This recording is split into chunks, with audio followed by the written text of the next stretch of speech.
फक्त 44 रुपयांचा recharge, mobile चालेल वर्षभर. होय, आजची ही महत्त्वाची बातमी ऐकल्यानंतर तुम्हाला आनंद झाल्याशिवाय राहणार नाही. मोबाईल वापरणाऱ्या सर्व लोकांसाठी एक आनंदाची बातमी समोर आली आहे.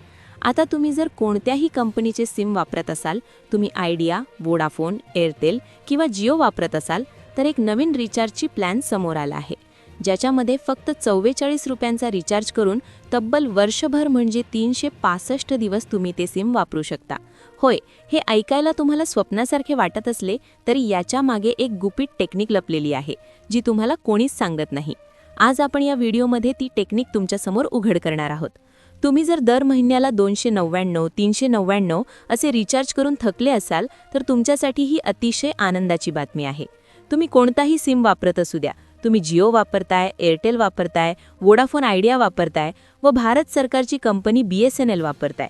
रिचार्जचे भाव वाढले म्हणून तुमचा खर्च वाढला असेल, पण आता 44 रुपयांमध्ये तुम्ही तुमचं सिम वर्षभर वापरू शकता. मग नेमकं ही टेक्निक काय आहे? 44 रुपयांमध्ये पूर्ण वर्षभर सिम कार्ड कसे वापरायचे? टप्प्याटप्प्याने आणि अतिशय सविस्तर डिटेल तुम्हाला माहिती सांगणार आहे. काही माहिती अशी आहे की ही कुणीच कुणाला सांगत नाही की हे रिचार्ज आहे. हे रिचार्ज तुम्हाला डायरेक्ट कुठे दिसणार नाही.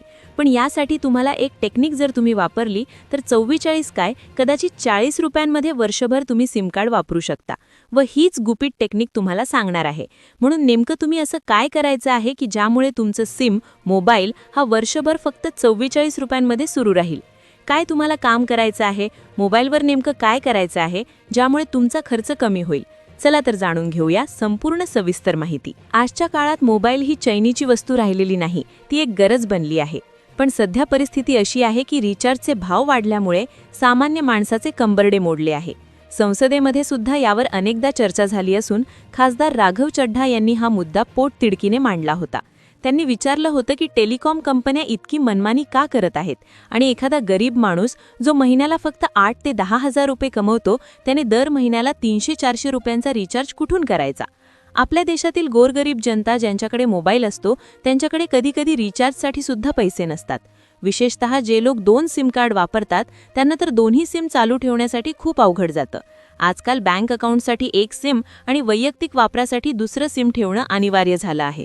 पण दुसरं सिम फक्त चालू ठेवण्यासाठी म्हणजे केवळ OTP येण्यासाठी आपल्याला दर महिन्याला विनाकारण खर्च करावा लागतो.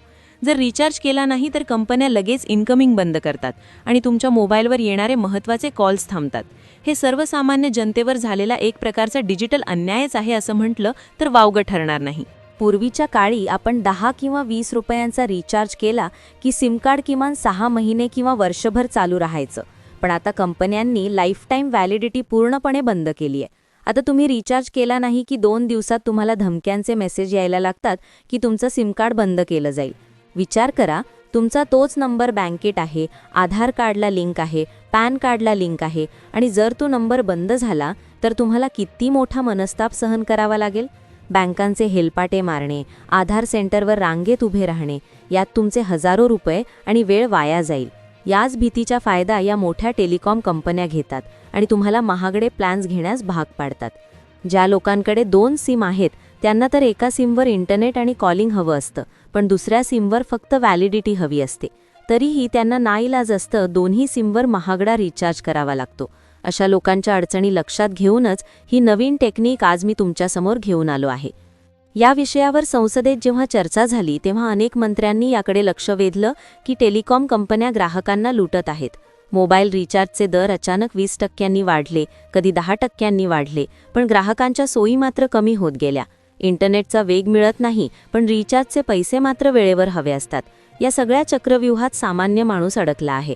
अशावेळी आपल्याला थोडं स्मार्ट व्हावं लागेल. आपल्याला कंपन्यांच्या नियमांचा वापर करूनच त्यांना उत्तर द्यायचं आहे. Telecom regulatory authority of India म्हणजेच TRAI कडे सुद्धा अनेक तक्रारी गेल्या आहेत की इन्कमिंग कॉल किमान मोफत ठेवावेत, पण अद्याप त्यावर ठोस निर्णय झालेला नाही. जोपर्यंत सरकार काही करत नाही तोपर्यंत आपल्याला ही टेक्निक वापरून आपले पैसे वाचवावे लागतील. तुम्ही विचार करत असाल की 44 रुपयांत वर्षभर सिम कसं काय चालू राहू शकतं?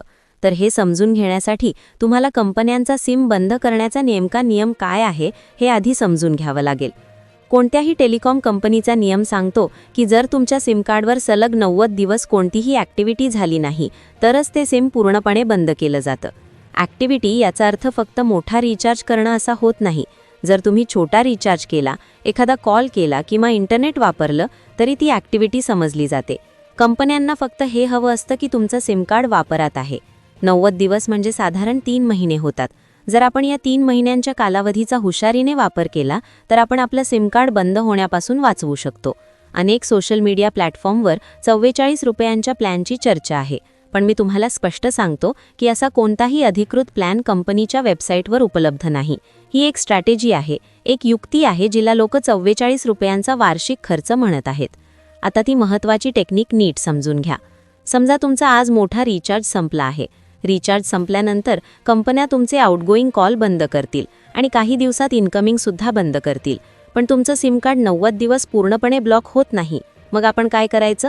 तुमचं सिम कार्ड पूर्णपणे बंद व्हायच्या 5-10 दिवस आधी, म्हणजेच रिचार्ज संपल्यापासून साधारण 80व्या किंवा 85व्या दिवशी तुमच्या त्या नंबरवर कंपनीचा सर्वात छोटा डेटा टॉपअप किंवा डेटा बूस्टर रिचार्ज करायचा.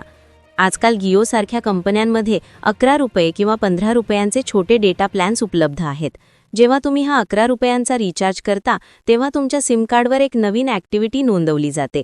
कंपनीच्या सिस्टीमला मेसेज जातो की हे सिम कार्ड सक्रिय आहे कारण त्यावर रिचार्ज झाला आहे. परिणामी तुमचा जो 90 दिवसांचा डेडलॉक कालावधी होता तो पुन्हा शून्यापासून सुरू होतो. आता याच हिशोबाने जर आपण गणित मांडलं तर वर्षात 365 दिवस असतात. आपण दर 90 दिवसांनी एकदा 11 रुपयांचा छोटा रिचार्ज केला तर आपल्याला वर्षात फक्त 4 वेळा हा रिचार्ज करावा लागेल. 11 रुपये गुणिले 4 रिचार्ज म्हणजे फक्त 44 रुपये. आहे ना ही कमालीची टेक्निक?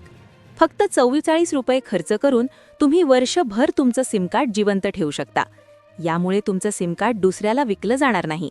तुमचे बँकेचे OTP चालू राहतील आणि तुमचं आधार लिंक असलेलं सिम सुरक्षित राहील.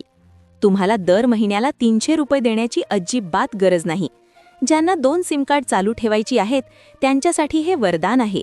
एका सिमवर तुम्ही तुमचा मोठा महिनाभराचा किंवा वर्षाचा प्लॅन घेऊ शकता आणि दुसऱ्या सिमला या 44 रुपयांच्या टेक्निकने जिवंत ठेवू शकता. मात्र ही टेक्निक वापरताना काही गोष्टींची काळजी घेणं अत्यंत आवश्यक आहे. पहिली गोष्ट म्हणजे या 44 रुपयात तुम्हाला वर्षभर अनलिमिटेड कॉलिंग किंवा रोज 1-2 GB डेटा मिळणार नाही.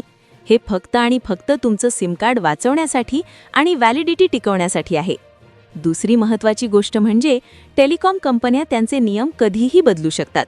आज 90 दिवसांचा नियम आहे, उद्या तो कदाचित 30 किंवा 60 दिवसांवर आणला जाऊ शकतो. त्यामुळे तुम्हाला सतत सतर्क राहावं लागेल. तसंच काही कंपन्यांमध्ये डेटा रिचार्ज केल्यावर व्हॅलिडिटी मिळत नाही. अशा वेळी तुम्हाला त्या सिमवरून एखादा छोटा मेसेज पाठवावा लागेल किंवा कंपनीचा बॅलन्स चेक करावा लागेल, जेणेकरून ॲक्टिव्हिटी दिसून येईल. जर तुम्हाला खरोखरच वाटतं की हे सर्व खूप झंझटीचं आहे तर तुमच्यासाठी अजून एक चांगला पर्याय म्हणजे तुमचं सिम कार्ड BSNL मध्ये पोर्ट करणं. BSNL कडे आजही 107 रुपये किंवा 197 रुपयांसारखे प्लॅन आहेत जे खूप जास्त व्हॅलिडिटी देतात. आजच्या महागाईच्या काळात जिथे पेट्रोल, डिझेल आणि खाण्यापिण्याच्या वस्तूंचे भाव गगनाला भिडले आहेत, तिथे रिचार्जवर होणारा विनाकारण खर्च वाचवणं ही काळाची गरज आहे. ही 44 रुपयांची टेक्निक ग्रामीण भागातील लोकांसाठी, शेतकऱ्यांसाठी आणि गरीब जनतेसाठी खूप फायदेशीर ठरू शकते. तुमच्या घरातील ज्येष्ठ नागरिक जे फक्त फोन घेण्यासाठी मोबाईल वापरतात त्यांच्यासाठी सुद्धा हे खूप उपयोगाचं आहे. आता जी तुम्ही माहिती आता मी तुम्हाला जी माहिती सांगणार आहे ती तुमच्या खिशाला होणारी मोठी गळती थांबवणार आहे. आपण आधी जे पाहिलं की 40 रुपयात वर्षभर सिम राहू शकत होतं, हे ऐकायला जरी जादू वाटत असली तरी हे पूर्णपणे लॉजिकवर आधारित आहे. आता महत्त्वाची गोष्ट आहे, तुम्हाला हे कसं करायचं आहे नीट लक्ष देऊन ऐका. बऱ्याचदा आपण काय करतो, रिचार्ज संपला की लगेच टेन्शनमध्ये येतो आणि दुकानदाराकडे जाऊन 300 रुपयांचा रिचार्ज मारतो. पण थांबा, जर तुमचं ते दुसरं सिम कार्ड असेल ज्याचा वापर तुम्ही फक्त बँक OTP किंवा इन्कमिंगसाठी करताय तर तुम्हाला दर महिन्याला 300 रुपयाची गरज नाही. पहिली स्टेप, तुमचा सध्याचा मोठा रिचार्ज संपू द्या, घाबरू नका, इन्कमिंग लगेच बंद होत नाही. दुसरी स्टेप, कंपन्यांचा 90 रुपयांचा नियम लक्षात ठेवा. रिचार्ज संपल्यापासून साधारण 75 ते 80 दिवस वाट पहा, तुमचं सिम कार्ड बंद होणार नाही. तिसरी स्टेप, 75व्या दिवशी तुमच्या आवडीच्या पेमेंट ॲपवरून तुमच्या त्या नंबरवर सर्वात छोटा डेटा टॉपअप करा. जिओमध्ये हा रिचार्ज साधारण 11 ते 15 रुपयांचा असतो. चौथी स्टेप, जसा तुम्ही हा छोटा रिचार्ज कराल कंपनीच्या रेकॉर्डमध्ये तुमचं सिम ॲक्टिव्ह म्हणून नोंदवलं जाईल. इथून पुढे पुन्हा तुमचे 90 दिवस सुरू झाले. म्हणजेच वर्षभरातून फक्त 4 वेळा असे छोटे रिचार्ज केले की 44 ते 60 रुपयांत तुमचं सिम वर्षभर जिवंत राहतं. आहे की नाही स्मार्ट आयडिया? मित्रांनो, मला आता कमेंटमध्ये एक गोष्ट नक्की सांगा. तुम्ही सध्या कोणत्या कंपनीचं सिम कार्ड वापरता? जिओ, एअरटेल की वोडाफोन? आणि तुम्हाला दर महिन्याला रिचार्जसाठी किती रुपये मोजावे लागतात? तुमचं मन कमेंटमध्ये नक्की द्या, कारण तुमच्या कमेंटमुळे सरकारपर्यंत आणि या कंपन्यांपर्यंत आपला आवाज पोहोचवू शकतो. खासदार राघव चड्डा यांनी संसदेत जो प्रश्न विचारला होता तो आपल्या सर्वांच्या मनातील होता. जर आपण ग्राहक म्हणून एकत्र आले आणि अशा स्मार्ट पद्धती वापरल्या तरच या कंपन्यांना आपली किंमत कळेल. जर तुम्हाला ही माहिती मोलाची वाटली असेल तर आपल्या गरीब शेतकरी बांधवांना आणि ज्यांच्याकडे 2 सिम कार्ड आहेत अशा मित्रांना हा व्हिडिओ नक्की शेअर करा, कारण तुमचा एक शेअर कुणाची तरी वर्षाची 3-4 हजार रुपये वाचू शकतो. आणि हो, अशाच नवनवीन टेक्निक्स आणि सरकारी योजनांची माहिती सर्वात आधी मिळवण्यासाठी आपल्या चॅनलला सबस्क्राईब करायला विसरू नका. शेजारील घंटीचं बटन दाबून ऑल नोटिफिकेशन सेट करा, जेणेकरून माझा पुढचा महत्त्वाचा व्हिडिओ तुमच्याकडून मिस होणार नाही. धन्यवाद. जय हिंद, जय महाराष्ट्र.